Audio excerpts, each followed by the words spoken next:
Hello everyone, welcome back to my YouTube channel, Batas with Attorney Claire Castro. Ang pag-uusapan natin ngayon ay yung pagpuna ng ilang general at yung men in uniform patungkol dun sa pagtrato ni Senator Raffy Tulfo sa mga military personnel at mga civilians. Ang matagal na nating pinupuna sa ugali ni Senator Raffy Tulfo kung paano itrato ang mga karamihan ng mga resource persons, mga police, mga narireklamo sa kanyang programa sa RTIA. Hindi iisa ang nagpapaalala kay Senator Raffy Tulfo na iwasan na niyang mamahiya ng iba. Pero mukhang walang pinapakinggan ito si Senator Raffy Tulfo. Ang akala niya sa mga pumupuna sa kanya ay anti-Tulfo nang walang basihan. Ako, pinupuna ko siya para makita niya kung ano ba ang maaaring mali sa mga ginagawa niya. Ang nangyayari kasi, kapag pinupuna siya, mukha siyang nagagalit. Umaatake yung mga vloggers niya. Inaatake ng mga vloggers niya itong mga pumupuna sa kanya.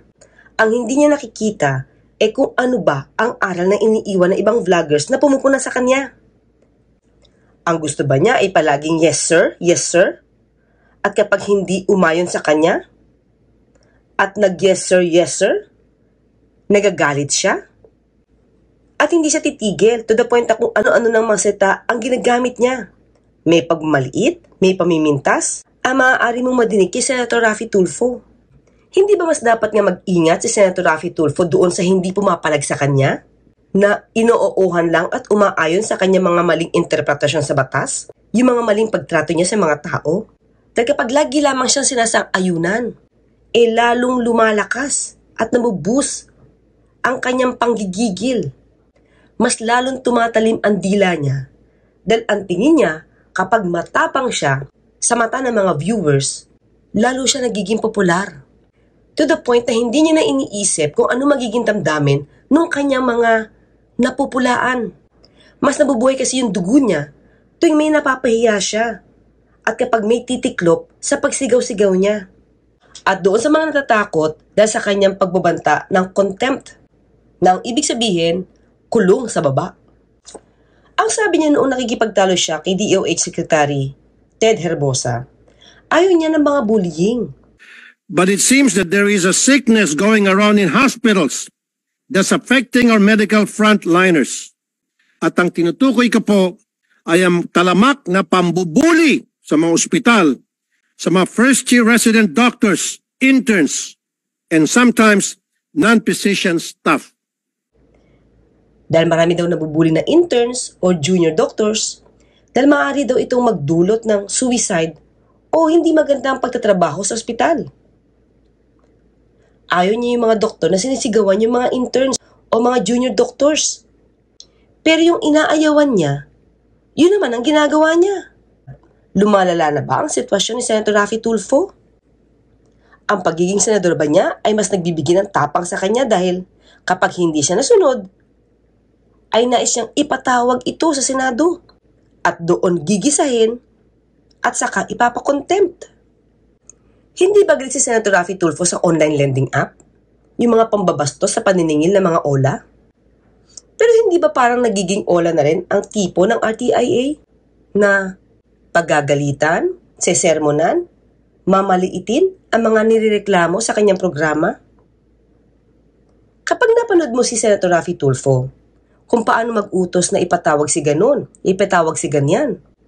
Karamihan ay mga chief of police ng istasyon. Uutusan, aalamin ko ano ang facts, data, records patungkol sa isang kaso. At uutusan pa na ito ang gusto ko, ito ang gusto niyan. Ito madalas na madidinig mo kay Senator Raffy Tulfo. Ito ang gusto kong gawin mo. Ganyan ang gusto kong gawin mo. At kapag hindi nagawa, lagot ka. Nagpalaki itong si nanay. And then, pumunta itong tao mo, bata mo, kinanay, para hiramin lang daw yung baby. And then, tinangay na. Right there and then, meron ng ginawang krimen. And yet, di mo kaya yung bata mo at sabihin mo itong tao ngayon na magpanilang kaso? You're very weak. Ba't ka naging chief of police? Eh, bakit ako naging weak? Kasi yun naman ang tama ah. No, sir. You know why? Because if I were in your situation, I could have said to the guy, hey, halika rito bata, mali yung ginawa mo. Tayo dapat ang nagsiset ng magandang example dito dahil tayo ang takbuhan ng mga taong inaapi. Madali lang sabihin yan, pero mayroon tayong proseso. No, sir. If you want to, look at me. Subukan mo ako. Tingnan natin, makukuha ko tong bata. Ikaw hindi mo kayang kunin. Chief of police ka ako, hindi. Civilian ako, pero kaya Ayun, kunin. you can do it. You do it. Then in that case, you're not supposed to be a chief of police. I'm very sorry, sir. You don't deserve to be called a chief of police. For me, I'm so sorry, Colonel. Tawagan nyo ngayon, Karame. Sorry, Colonel, ha? Sorry. Meron po tayong proseso. I know the Inassist namin process, yung sir. tao. But, sir, you can Pwede ko bang i-drop yung tao ko para i-personal nilang buhay yan? Sir naman, I know personal Wala boy, pang na kaso eh. pero sir, he committed a crime. There was a Yes, crime committed. patunayan niya. Then, sir, Meron tayong proseso, Mr. Tulfo. a crime was committed, then you are responsible Unless to your man. proven, wala pang may file na kaso. Sir, it doesn't matter. Sir, I'll give you an example. Halimbawa, ako po, yung tao ko, kasamahan ko sa RTIA, may Ito ginawang, siguro. may Pero ginawang kami, kalokohan. naka-observe kami ng proseso. Well, sir, cut the proseso. That's the reason some people come to me because I No, deliver result. assumption mo yan. Assumption mo yan. May proseso tayo, may batas tayo sinusunod. Assumption, I'm not assuming here. Ako po, marami ako napatunayan. Ikaw, anong napatunayan mo sa Las Piñas? Have you done anything in your life? Come on. Ganito po, Senator, kasi project po namin yan, na nakakalabas din naman po ako, nakikita ko naman po yun. At No, hey, po, no, you mean, nung mangyari yung aksidente, were you there? yung mga picture, yun ang pinag-ano natin. Kaya nga sir, yung picture na yun after the accident, nung malaman po ng contractor na ibanggit sa kanila tungkol accident, inayos na nila yung dapat ayusin. Tingin ko po, Senator, hindi naman picture ng contractor yung binigay po na yun eh. Yun po yung doon na nakatouch doon sa complaint eh. Natin, interpretation doon sa ano, wala naman po kami may ano talaga doon. Kung yun po yung mga nagiging... Sir, kung kayo po humihirit talaga, naniniwala. Sir, sige po, magpapatawag po ako ng hearing, pati ikaw, isasama ko po sa resource person, patatawag ko doon pati Secretary Bonoan. Would you like? Hindi naman na po siguro dapat ano, dahil kasi Hindi nga sir, nagmamatigas ka eh. Gusto mo? Hindi nga sir, nagmamatigas ka eh. Gusto mo? Gusto mo magpapahiring ako, tawagin ko si Bonoan, pati ikaw. Gusto mo? Gawin mo. Ganyan ang gusto kong gawin mo. At kapag hindi nagawa, lagot ka. Senado ang hantong mo. Actually, marami na ang nagbanta ng suicide. Nag-suicide. Dahil di umano sa RTIA. It's really bad news. When I say bad news, it's bad news. Nakakalungkot na balita. Dahil si Adora po, yung nireklamo ni Mr. R.J. Russell, nagpakamatay po kanina madaling araw, 4 a.m.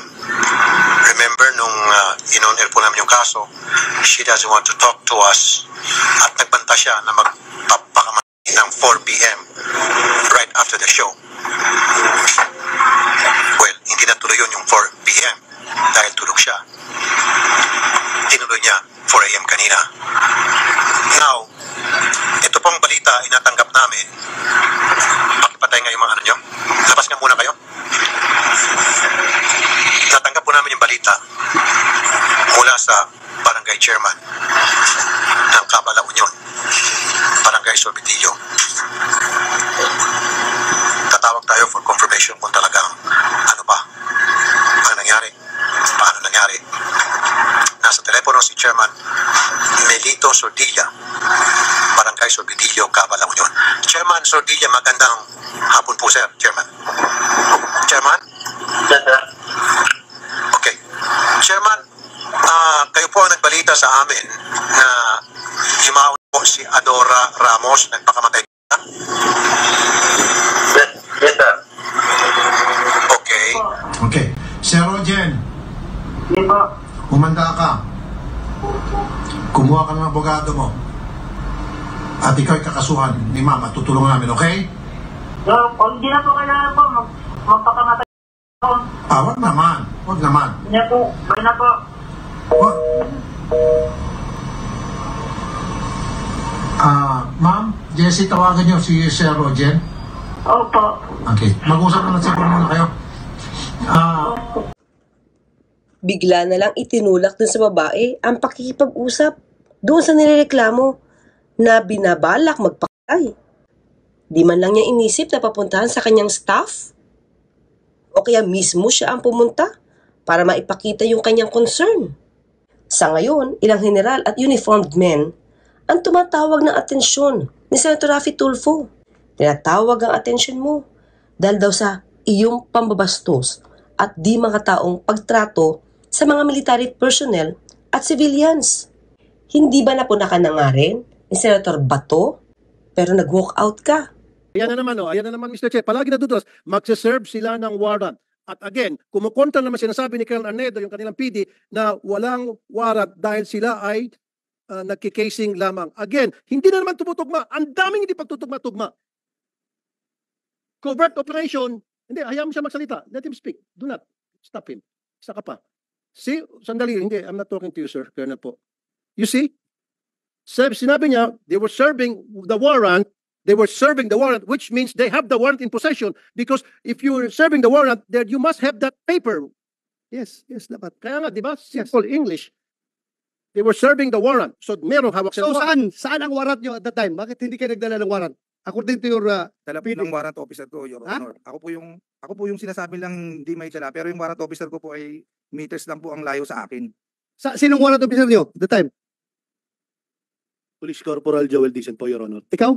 Yes, Your Honor. May dala kang warrant ng time na yan? Nasa bulsa ko po, Your Honor, kasi po magsaserve po kami ng warrant of arrest. Kaya nga, paano kayo mag-reserve kung walang warrant? So dala-dala yung warrant? Dala po namin, Your Bakit Honor. sabi mo nang walang warrant? Magbabalidate pa lang kami that time, Your Honor, nung... Sandali. Mr. Chair. Paano mo sinabi na walang warrant? Mr. Chair, alis na lang ako rito. Hindi ko matiis. Nakikita ko na parang itong mga pulis pinagluloko. I'm sorry, I have to walk out. Hindi ko kaya to.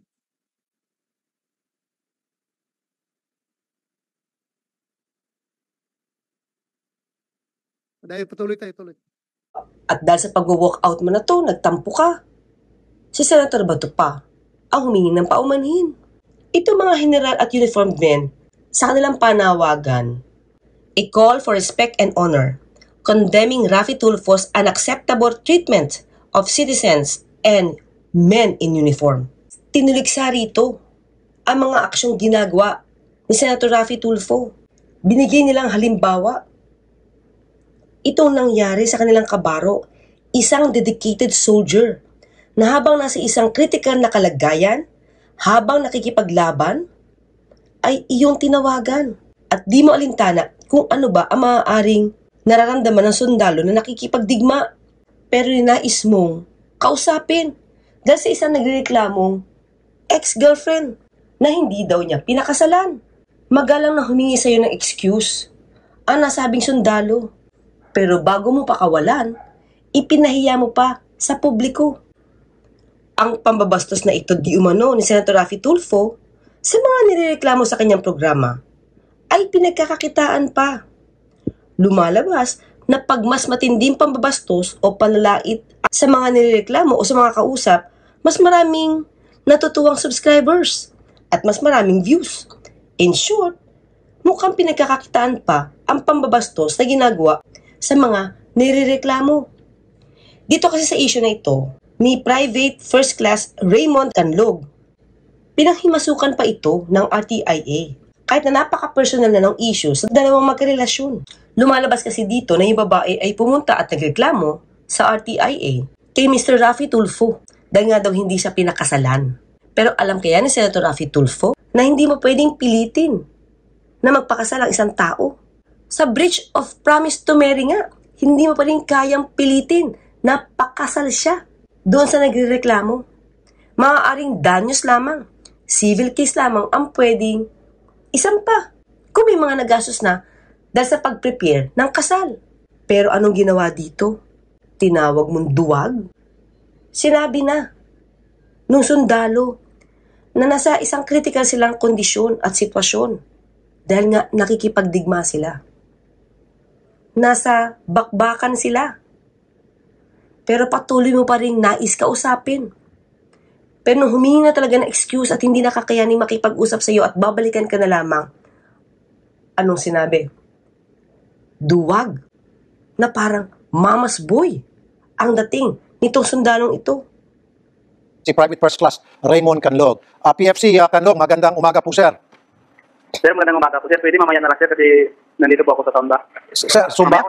Opo. Mamaya po kayo magsumba, sir, kasi mas importante ito dahil kayo po ay pwedeng makasuhan at pwede pong maisumbong sa inyo pong unit dahil sa pinagagawa ninyo dito kay Ma'am Desiree na niloko niyo po siya. Bakit kayo sa ulo pasado umatras sa kasal? Nung malaman niyo po na buntis, bakit bigla kayong umatras? Sir, wala man sa pinakita na sabi na buntis, sir. Okay. Binanggit ko sa'yo November 18, na buntis, sabi mo okay lang yan, magpahinga ka, huwag ka ma-stress. And then November 19, kinabukasan, yung mama mo, tumawag na dito kay Desiree at pinagmumura sila, yung kanyang parents. Hindi yan totoo, sir. Hindi yan totoo, sir. Hindi yan tumawag din, sir. Yan yung kwan. Sige, sabihin natin, hindi tutulat. Pero bakit ka umatras sa kasal? Anong reason? Sir, yung sir, tayo sana ako, sir. Kaso yung sir, hindi pa kami kasal, sir. Gusto niya nang kunin yung detail. Tapos yung... Hindi, pakisagot lang, sir, bakit umatras ka sa kasal? Ba't ayaw mo nang ituloy yung kasal? Anong reason? Hindi ba kaintindihan namin, sir? Hindi kayo magkaintindihan? Ano hindi magkaintindihan, sir? Anong hindi nyo naintindihan kay Ma'am Desiree? Hello? Ano pong hindi nyo naintindihan sa inyong relasyon, dalawa? Anong hindi nakakaintindi doon or mahirap intindihin? Na naka-schedule ang kasal ninyo, January 28, 2020 at buntis na itong si Desiree. Anong hindi ano pati doon na hindi nyo po naintindihan? Ito po, sir, para maintindihan mo. Pwede po kayo makasuhan dito. Konsulta kami mga abogado kung anong narapat na kaso sa inyo. Na kayo po ay naka-schedule ng kasal, namanhika na itong kayo sa parents niya at buntis itong si Desiree at bigla ka umatras, napahiya siya, nagkakaroon ng psychological, emotional trauma ng di oras itong si Ma'am Desiree. Alamin namin kung ano pwede may kaso sa criminal at saka admin. Alam mo yan? Yung totoo niyan, sir. Wala po siyang pinakita na buntis, sir. Ma'am Desiree, kausapin niyo po siya. Hello. Hello. Paano mo makikita? Di ba? Nag-promise ka sa akin na pupunta ka dito December. Sabi ko samahan mo ako magpa-check up para makita mo. Tapos anong ginawa mo sa akin? Pinahintay mo ako. Nag-1 ka, nag-break ka. Ilang break mo? 10 days ka. Anong ginawa mo? Nakikita ko sa mga bus mo, pasyal ka dito, pasyal doon. Ako dito, stress na stress. Tapos kaya yun, napunan ako dahil sa'yo. Kahit magtaramdam ka lang din sana. Wala. Tapos ganito sa'yo, sabihin mo na sinungaling ako. Ano tingin mo sa akin sinungaling? Ginawa ko naman lahat sa'yo. Di ba alam mo yan? Kahit ano pang pagmumura ng pahulang mo, tinanggap ko. Tapos ganyan sabihin mo, ako pa yung sinungaling ngayon. PFC? PFC? Yes, sir. Pakisagot nga po, sir, yung mga sinabi po ni Ma'am Desiree. Ang totoo niyan, sir. Hindi, sabi sana buntis. Sabi ko, magpatingin para ma-prove na buntis talaga, sir. Hindi ako sabi na hindi ko sa panagutan, sir. Sabi ko. Okay. So bakit yung kasal, sir? Bakit yung kasal ang nag-decide yung parents mo at hindi ikaw? Ako talaga nag-decision, sir. Okay, ikaw nag-decision. Bakit nag-decision ka na ayaw mo na? Sige nga, sabihin mong reason. Ba't umayaw ka? Araw-araw, alas gabi-gabi kami nag-aaway, sir. Kasi gusto niya, i-force niya ako na magpakasalan ko. So sabi ko, maghintay ka, pakasalan kita. Sabi ko sa kanya. So siya, pinaforce niya ako. Maghintay mo, wala pa akong sabi ko sa kanya. Sandali lang, Miss Desiree. Araw-araw ka nag-aaway kasi pinipresa mo siyang magpakasal siya sa'yo?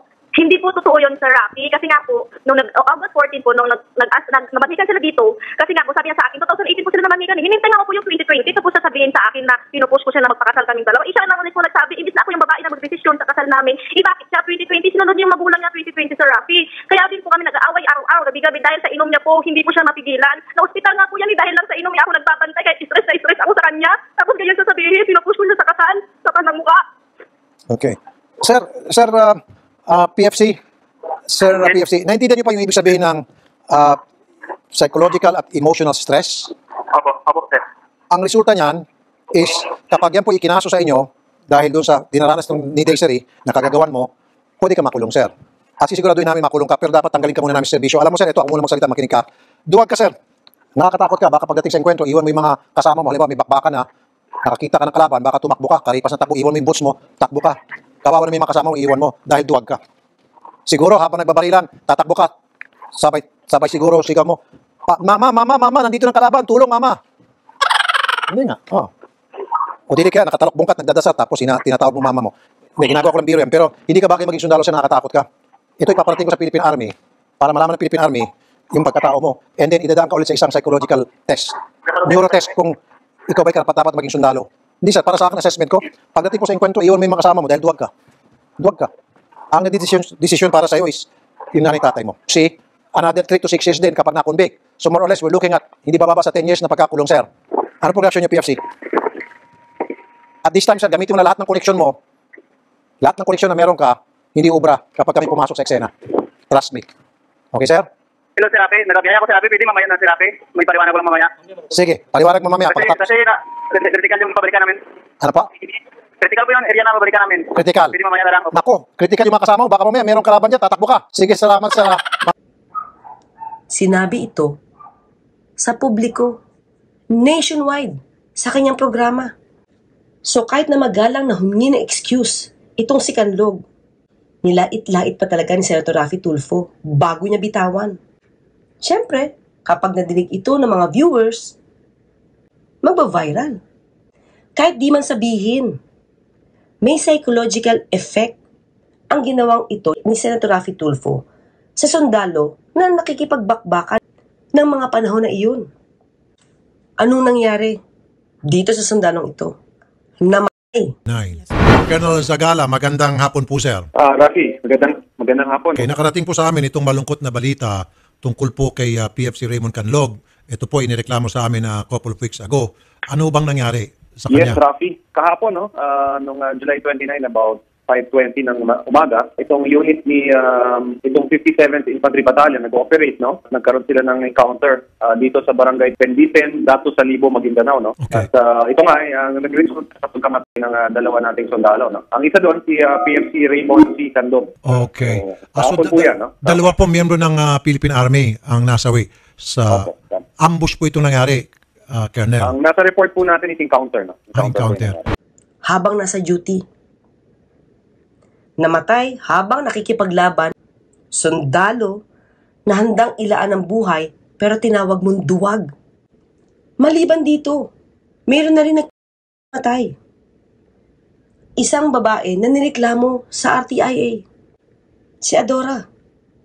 Mayroon ding isang nagtangkang mag-suicide, nireklamo sa kanya. Pinagbantaan niya na sasampa ng kaso. Anong sabi ng lalaki? Huwag na lang, magpapakamatay na siya. Pero ito bang mga sitwasyon na ito ay nagsilbing aral ba kay Senator Raffy Tulfo? Tumigil ba siya sa kanyang mga salitang nakakapanliit, nakakadurog ng integridad? Kayo po ang humusga. Mas lumala ba nung siya ay naging senador? Ang titulong senador ba ay nagbigay pa yata ng lisensya? Nalaitin pati ang mga taong gobyerno sa mga miyembro ng kapulisan at sa lahat ng mga aring masalang na resource persons during Senate hearing. Parang wala na mabuti sa mata ni Senator Raffy Tulfo. Lahat na makikita natin at madidinig natin sa kanya ay puro anomalya. Ang lahat ba ng mga tinatanong niya during the Senate hearing ay may nagagawa kaya siyang batas? O kailangan lang niyang isiwalat ang ibang mga anomalyang ibinubulong sa kanya para mag-viral? Marami siyang anomalyang ipinupukol sa mga resource persons. Pero meron ba siyang naisasampang kaso patungkol dito? Smugglers, doctors na nambubuli, doctors na nakikinabang sa sponsorship ng mga pharmaceutical companies. Ano pa? Marami na siyang ibinato. May nasampa bang kaso? Samantalang, marami daw siyang ebidensya. Hawak niya. So sa mata ni Senator Raffy Tulfo, karamihan sa resource persons ay tinatawag niyang INUTIL. Isto, PID, ob-ob, tiwali. Ang problema kasi ngayon sa nakikita natin, pinagsasabay niya kasi ang pagiging host ng RTIA at ang pagiging senador. Yung issue sa RTIA, dinadala niya sa Senado. Di niya na siguro malaman kung kailan magtitimpi at kailan sasabog. Kasi sa RTIA, kadalasan ay sumasabog siya sa galit. Nadadala niya tuloy sa Senado dahil lumalabas na napag-iisa na lamang niya ang RTIA at ang Senado. Ipinangako mo noon na 200% ang ibubuhos mong oras kapag ikaw ay naiboto bilang senador.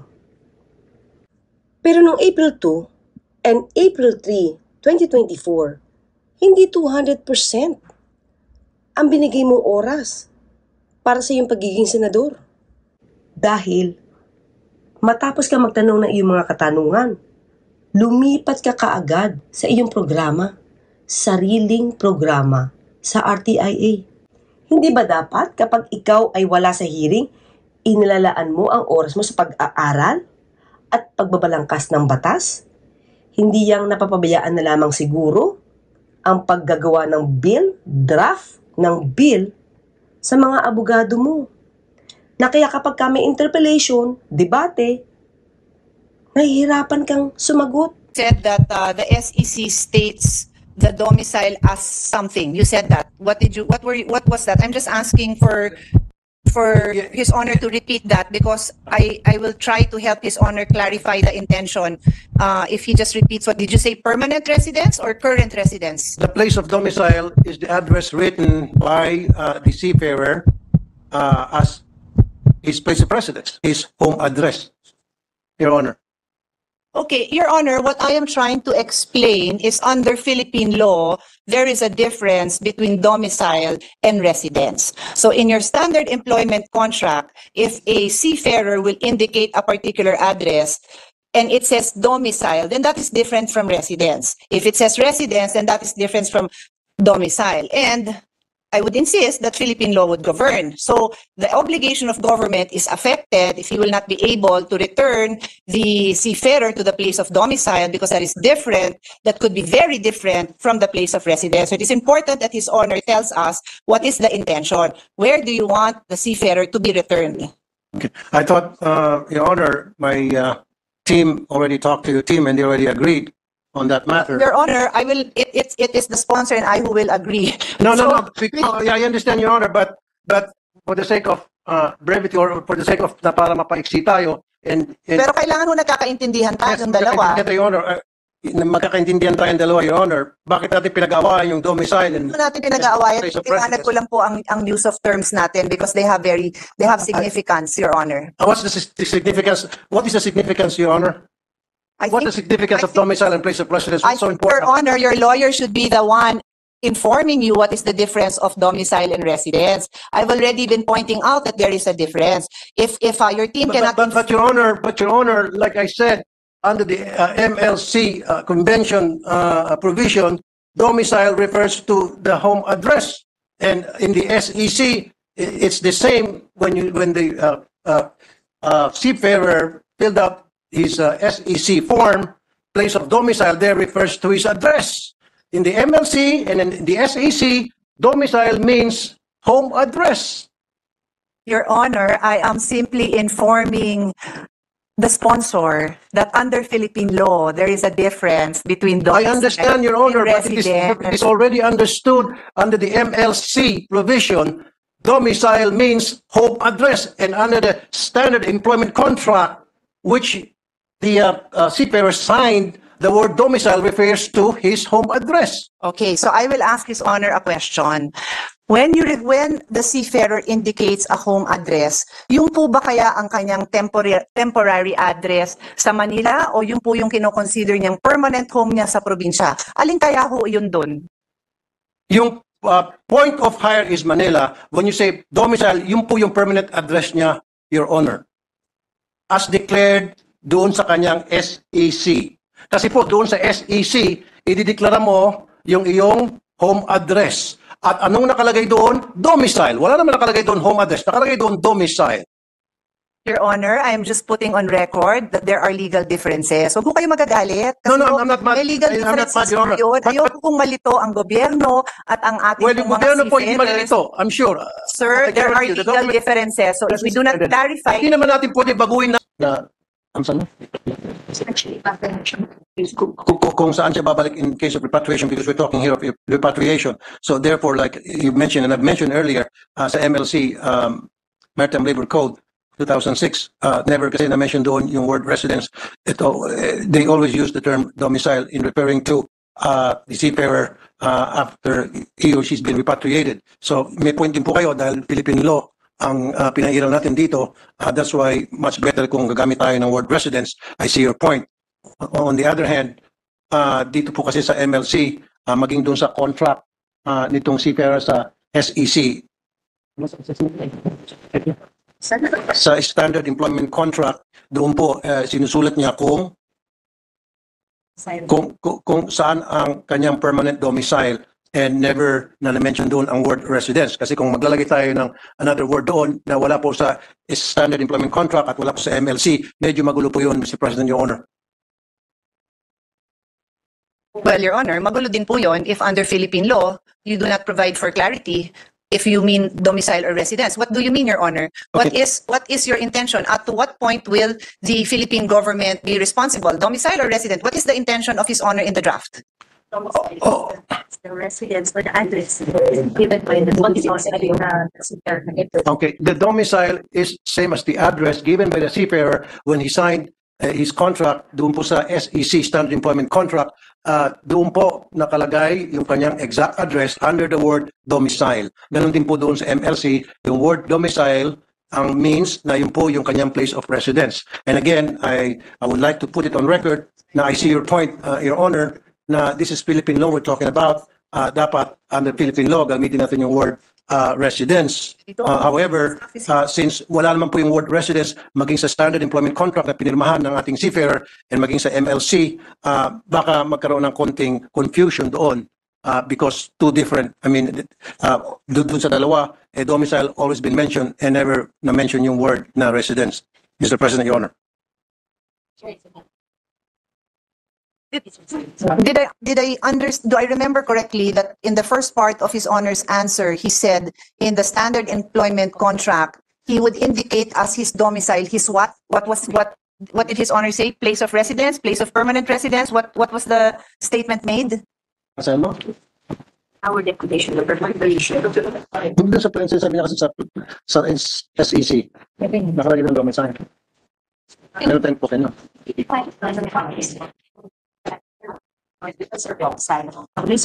Saan sa SEC to? Okay. Your Honor, sa kanyang standard employment contract, again, doon sa part ng repatriation, it refers to the process of returning seafarer to the point of hire or the seafarer's place of domicile. Yun po yung nakaspecify doon sa SEC, Your Honor. But earlier, Your Honor, you said that the SEC states the domicile as something. You said that. What was that? I'm just asking for His Honor to repeat that because I will try to help His Honor clarify the intention. If he just repeats, what did you say? Permanent residence or current residence? The place of domicile is the address written by the seafarer as his place of residence.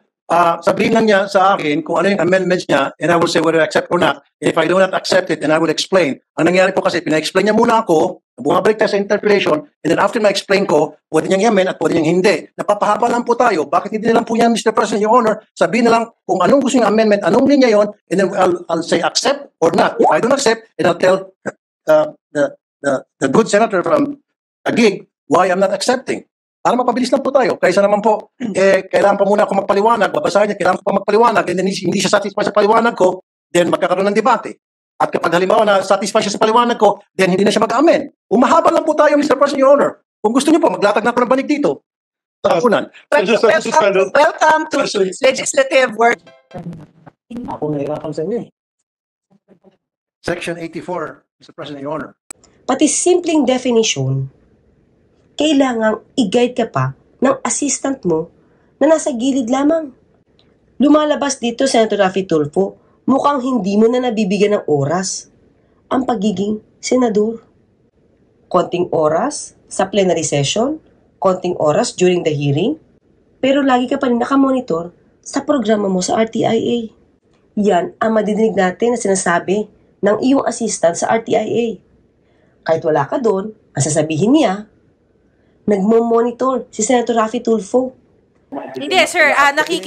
Nakikinig po si Senator Raffy.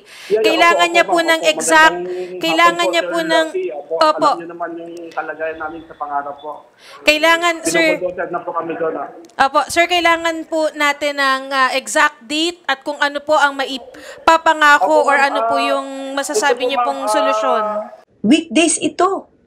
Kung wala ka man sa RTIA, nagmo-monitor ka pa rin. Hati pa rin yung oras mo. Alam natin, Senator Raffy Tulfo, you cannot serve two masters at the same time. Pagiging host sa RTIA and at the same time, senador? Paano mo magagawa yun? Mag-isip-isip kayo, Senator Raffy Tulfo, ano ba ang mas matimbang sa inyo? Ang pagiging host ng RTIA na kung saan kayo kumikita? O pagiging senador? Kasi it's either Magli-leave kayo sa RTIA para maging ganap na senador? O magre-resign kayo bilang senador para maging ganap na broadcaster at host ng RTIA? Hanggang doon na lamang. Ako po si Atty. Clay Castro, nagpapalalang, huwag tulugan ang inyong karapatan.